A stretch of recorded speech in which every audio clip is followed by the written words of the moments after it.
Hello everyone, welcome back to Three-Phase Innovations instructional videos.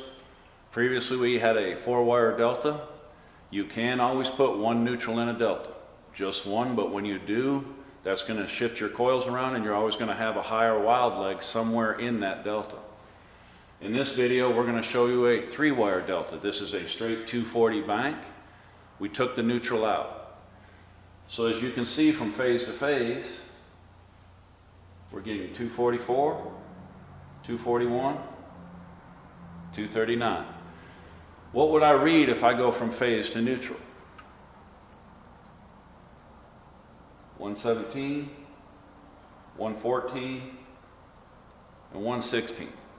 So this meter, even though it is a 3-wire delta, somehow is telling me I have voltage or pressure from phase to neutral. How can that be? A lot of books call this ghost voltage, phantom voltage. They call it many different things.